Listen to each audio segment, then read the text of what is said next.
the home of PepsiCo. So this is the last of the modernist boxes of glass and steel. Modernism was the style from the 50s into the 1980s. Very simple, unadorned boxes of glass and steel. It's very commonplace to us now, but it was very radical when this style first came into being after the Second World War. We'll talk more about that as we go. Now next on the right, we go to 1913. It was built as the Reed Murdoch Warehouse, then became offices for the city, including traffic court, with which I'm a little too familiar. Rehabbed in the early 2000s, now office space for Whirlpool and Encyclopedia Britannica. So Chicago now is much better than ever before at preserving and reusing an older structure rather than simply tearing it down to build something new. That adds to the rich diversity of styles and eras throughout our downtown where the old and the new are mixed together.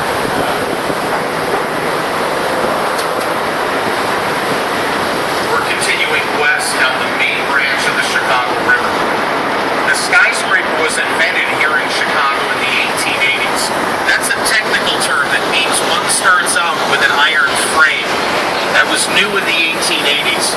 That style, still known as Chicago style. Here's an example on the right. Brown brick, green glass, built in 1912 as a coffee warehouse. Now it's offices. And it's Chicago style. Three distinct parts, a base, a column, and a capital, like a Greek column, like the first skyscrapers built here in the 1880s. We'll see more Chicago style as we continue.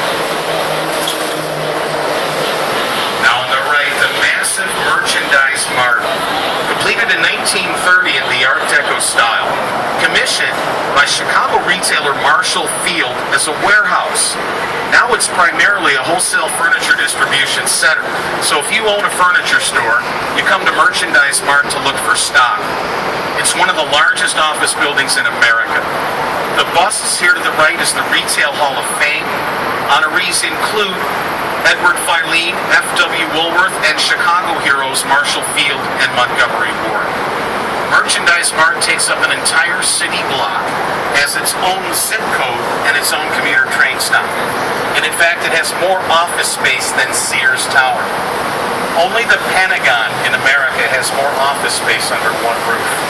Merchandise Mart is still going strong.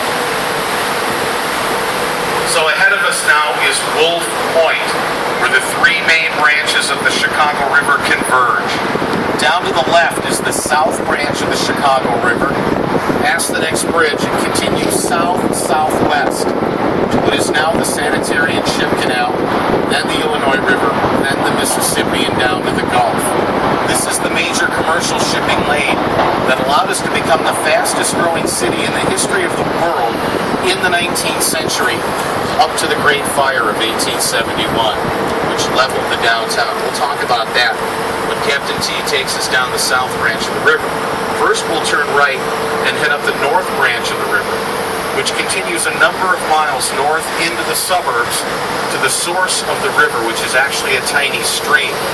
And we'll see how this old commercial and manufacturing lane has now slowly but almost completely been transformed into residential space. This is new in the last generation. With some exceptions like Marina City, prior to the 1980s, one did not live downtown. One came downtown to work, shop, or in my case, go to traffic court. Now it's some of the most desirable real estate in the region. And a lot of work has gone into making it livable every day, 24 hours a day. Coming up next on the left, River Bend condos. They all face east toward the city and Lake Michigan. They were new in 2002. On the west side, the other side, are the hallways. So all of the condos face east. It's curved like the river on purpose. Again, that's Louis Sullivan, one of the greats from the 19th century. Said, get your forms from nature, leave the European style behind, and use American nature as an inspiration. Ahead of us, an abandoned railroad line, no longer in use, so we leave the bridge up rather than raise and lower it. Next here on the left, Fulton Hall, built in 1908 for cold storage. Now, residential condos. The balconies are the giveaway. It's also Chicago style. 3 distinct parts, a base, a column, and a capital, like a Greek column, like the first Raiders built right here in Chicago in the 1880s. And man, you can't beat parking your boat under your condo. That's living. This triangular set of townhomes on the left, these were new in 1988. Among the first of the new residential units built in the downtown along the river. Back then, we still had some work to do on the river, but it was starting to get better than it was. We're under the Kinzie Street Bridge next. That's another early resident, one of our first after DuSable. Kinzie was from Quebec, settled here around 1800. His daughter is considered the first baby born in Chicago. So we're coming north, away from the downtown. It's getting residential, away from the business district. Ahead on the left, new townhomes. Ahead on either side, new high-rise condos. New sidewalks, flower boxes, trees. A very different river than it was a generation ago. To the right, the East Bank Athletic Club, completed in the late 1970s, originally without windows on the riverside. That's how badly the river looked and smelled as recently as the early 1980s. But a great change has taken place. We credit our previous mayor, Richard Michael Daley, who served from 1989 until last year, rebuilding the downtown, cleaning up the river, and as we lose the manufacturing base, old factories and warehouses become residential property. Another example is ahead on the right past the bridge, another old warehouse, now with the giveaway balconies. They're residential now.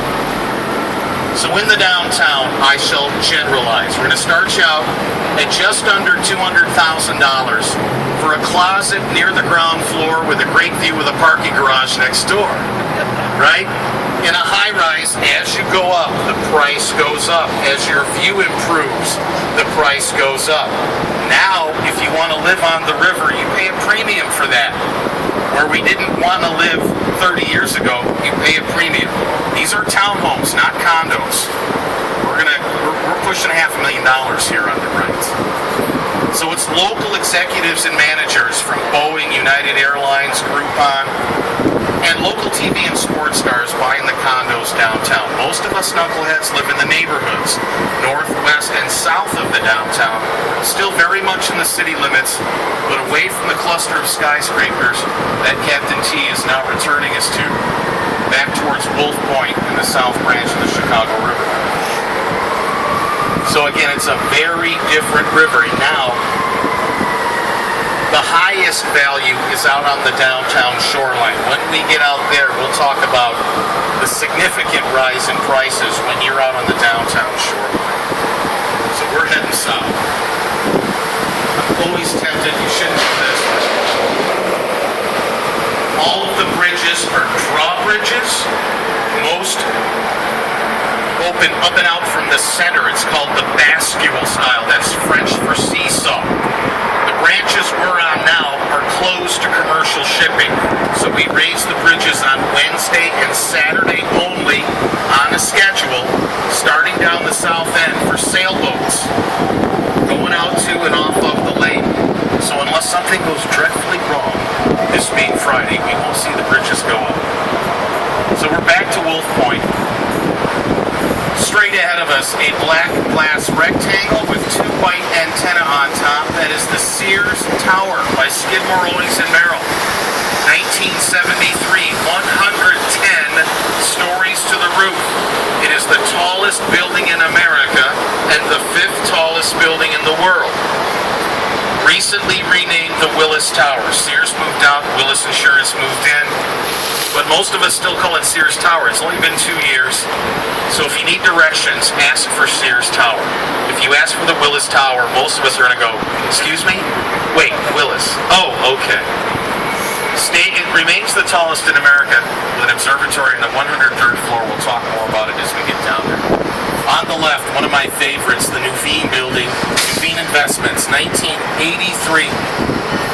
Among the first of the contemporary postmodern style, moving away from the simple boxes and rectangles of modernism to something more shapely and more colorful. The glass is engineered to reflect the beautiful buildings across the river. The color and curvature of the building are inspired by the color and curvature of the river. Again, that takes us back to Louis Sullivan. So it's among the first, if not the first, of the contemporary postmodern designs. We love this one. It really marked the beginning of a renaissance in the downtown, which we also call the Loop. Cone Peterson Fox, 1983. Now heading down the South Branch of the Chicago River.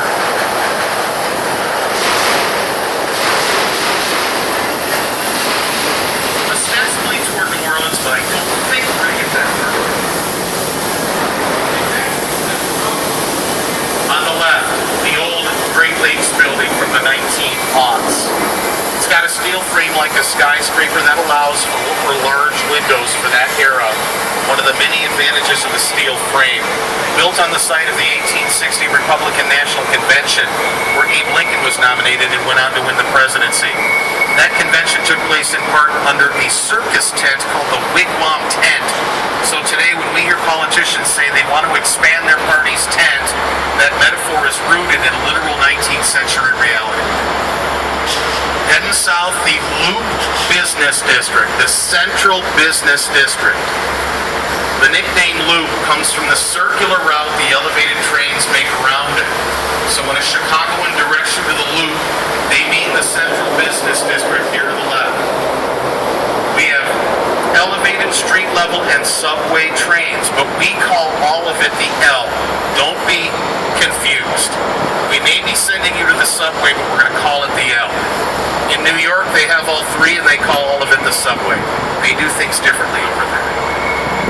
Ahead on the left, this gray stone tower, the Civic Opera Building, 1929. This is the Art Deco style. It became popular in the 1920s when architects wanted to move away from an obvious European influence and make it new, emphasizing verticality and sleekness. So at the base of this office tower, a sumptuous opera house, right out of Old Vienna, still the home of the Lyric Opera. This windowless facade to the left is the back of the stage of the Opera House, offices above. Two large columns on either side of the base, a central column overtaking them, and a recess inward that gives it a throne-like look. So it's Art Deco, still got hand-carved ornamentation.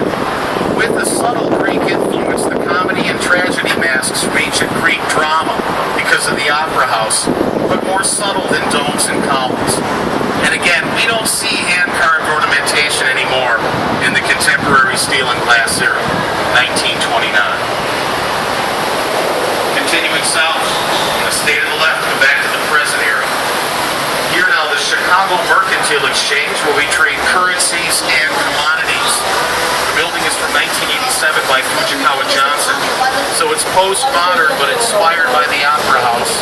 Two large columns on either side of the base, and space for light and air, which are at a premium in a downtown full of skyscrapers. The Merc, as we call it, began in 1888 as the Egg and Butter Board, back when Chicago gathered the crops of the Midwest to buy and sell. We remain a center of international agricultural trade, but we don't get the raw goods like we did in the 19th century. So on the left, we'll get a series of looks at Sears Tower, above and between the buildings, and in particular the four plexiglass balconies that are now part of the Skydeck Observatory. So the building is 110 stories to the roof. The 103rd floor is an entire enclosed observatory floor, where on a nice day like today you can see up to 4 states around Lake Michigan. Then 2 years ago, they added the plexiglass balconies so you can step out and look straight down. So there are going to be people up there looking down at us. We just had our picture taken. Maybe they'll do it again before we continue. So when those balconies open, the lines were out the door and around the block for the first 6 weeks. Attendance overall has risen 20%. Now I emphasize that spike in attendance does not include yours truly. That's a little too rugged for this cowboy. I like to stay inside and look for Michigan. Kids like to go out on the balcony and jump up and down on the plexiglass floor. So forewarned is forearmed. They're optional, but the Skydeck Observatory is one of the most popular attractions in the city. Again, it's the 103rd floor. Come to Jackson Boulevard at the south end of the building, get a ticket and an express elevator ride up to the 103rd floor and check out those balconies. Or not. Jackson Boulevard, all of the east-west streets in the loop named for American presidents, except for Jackson Boulevard, which is of course named for Michael Jackson. I'm sure that all right, on the right. You see where the railroad tracks are beneath the buildings. A perfect illustration of the elevated street and sidewalk level in the downtown on both sides of the river. So when you're walking down the street downtown, you're not on the ground, you're this far above it. We raised the buildings and the streets in the 1850s, one at a time, raised them so that plumbing would angle down into the river back when the river was our sewer. We're repairing the elevation here to the left. Another engineering marvel that allows for a city on a spot. The lead engineer of that effort was George Pullman, who went on to build the Pullman Palace train car. On the right, the old Maine Post Office, built in stages, completed in 1933, and the largest post office in the world until it was closed about 6 years ago. It literally got too big and cumbersome for the newly streamlined post office, and it's for sale if you're looking for a fixer-upper. The federal government can't get anyone to take over. Among other things, it's got a highway. Right here is the Eisenhower Expressway, which goes right through the first 2 floors of the old post office. So it's going to be quite a challenge. And this is our newest bridge, the just rebuilt bridge here under the Eisenhower Expressway. How do you do that?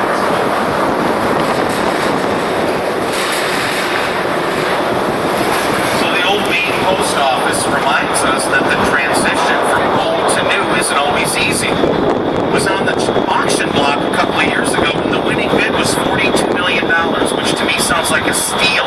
But that guy defaulted. He didn't have enough money to rehab it into condos and shopping.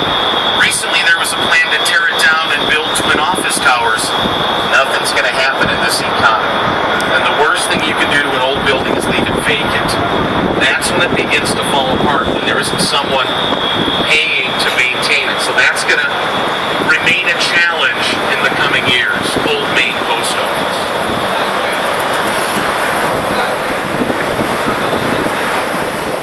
Continuing south. Here on the right is the new Maine Post Office. The post office realized what it needed now was one large continuous floor, rather than a number of floors stacked on top of one another. They still process up to 3 billion individual pieces of mail a year. We're right in the center of the country and are a former mail order center, back when Sears and Montgomery Ward were what the internet is now. So it's much more digitized, much more mechanized and streamlined, but still doing an efficient job as a big urban post office in the center of the lower 48. On the left now, the old Printers Row neighborhood, for decades the center of Midwest commercial printing. Now the transition to residential is complete. Old factories and warehouses, now residential loft space, new apartment and condo developments integrated in with the older infrastructure, including, ahead on the left, River City Condos by our friend Bertrand Goldberg, who did Marina City Twin Towers back on the main branch. So these are from 1982. We still expect a box. Goldberg uses a circle. We expect a box of glass and steel. Goldberg uses concrete, glass, and steel. He was a true innovator, and to my eye, is much more of a contemporary postmodernist.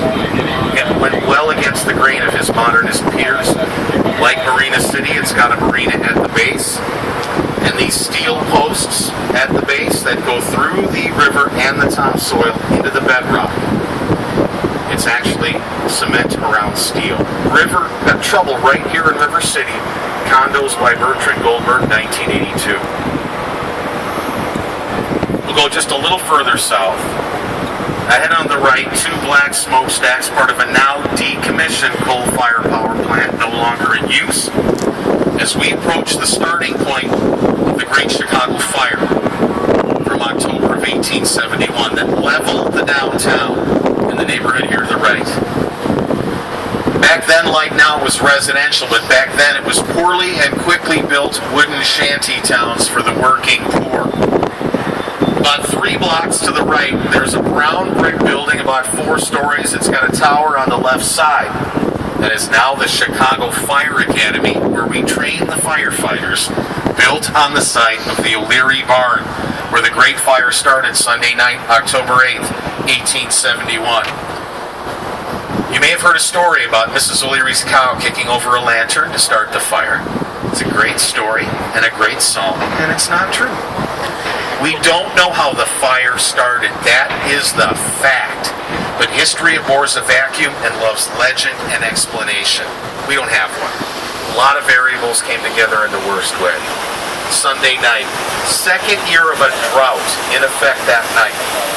There's a dry wind coming off the prairie from the southwest. The fire starts at the O'Leary Barn here to the right.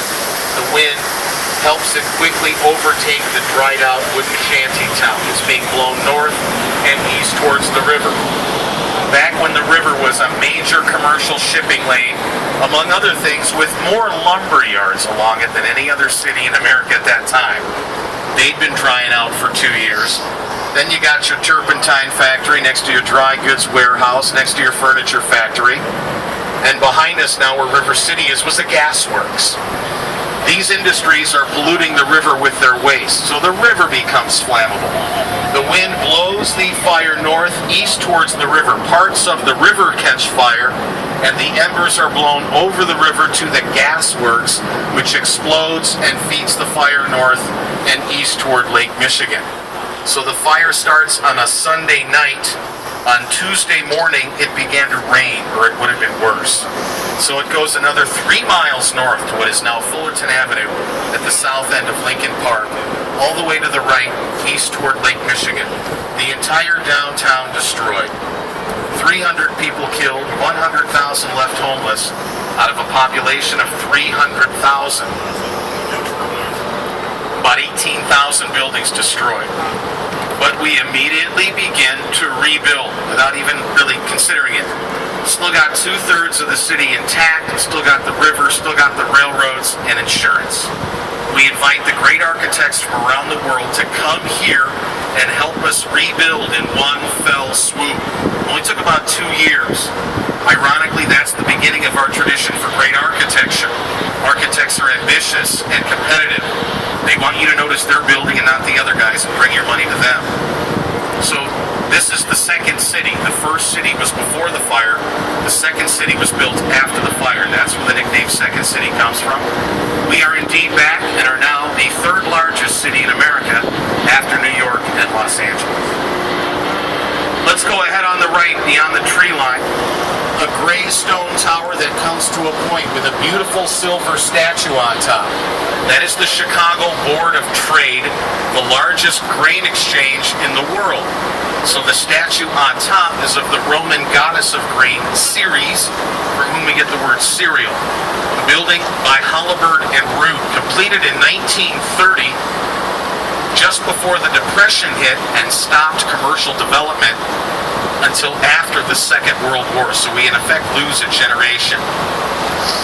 Art Deco architecture and sculpture coming together beautifully there at the Board of Trade. Back towards Sears Tower, just this side of it, there's a gray tower with an elaborate castle-like roof.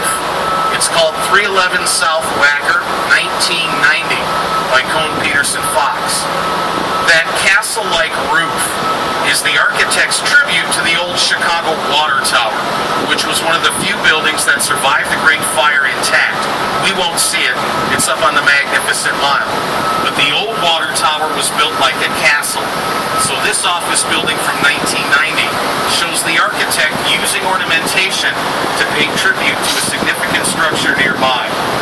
That's another recurring element of contemporary postmodern design. And we'll see more examples of that as we continue now back north, up the south branch of the river back towards Sears Tower.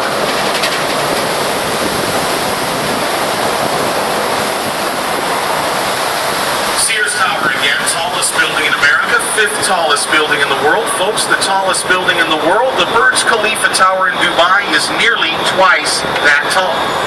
Sears Tower is 1,454 feet to the roof. Burj Khalifa is 2,717 feet. Both buildings are by the same Chicago-based architectural firm, Skidmore, Owings & Merrill, who now specialize in the world's tallest buildings, including the new World Trade Center, currently under construction in Manhattan.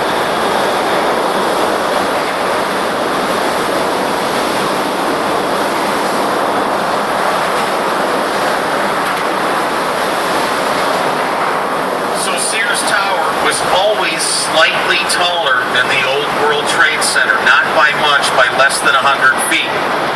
The new World Trade Center will be 1,776 feet tall, like the year of the Declaration of Independence, but it's not finished yet. So for now, Sears Tower remains the tallest building in America, fifth tallest in the world, the home of Willis Insurance, and also the home of United Airlines Global Flight Control Deck. The black bands you see every 30 stories or so, among other things, allow air to pass through. You've got to engineer for the wind, especially if you're just going to use glass and steel. Again, it's 1973. Skidmore, Owings & Merrill.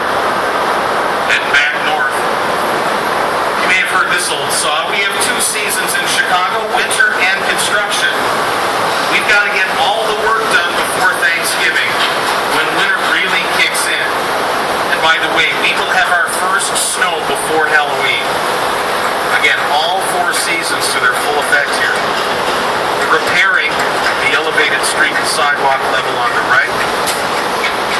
The next four buildings on the left are known as the Gateway Centers, gateways 4, 3, 2, and 1, allowing access to Union and Ogilvie train stations.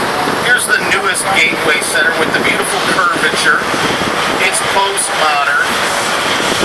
We're very used now to this river green glass, but a modernist would never have put that curve in there. They were very strict about their parameters, as we'll see coming up next.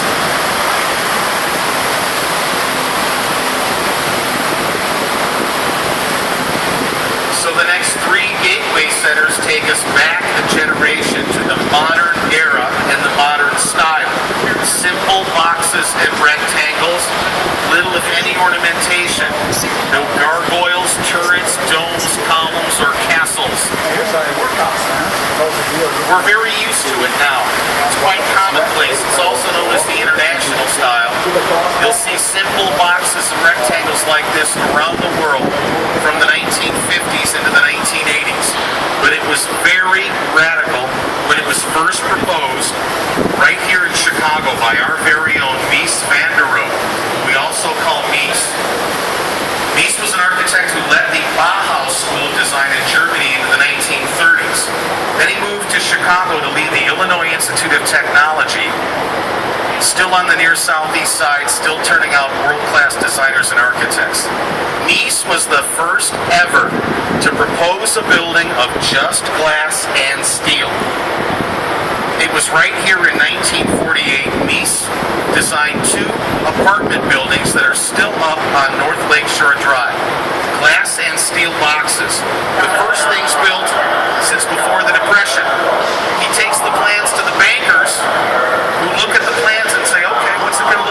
it's finished, when you put the limestone or marble or granite around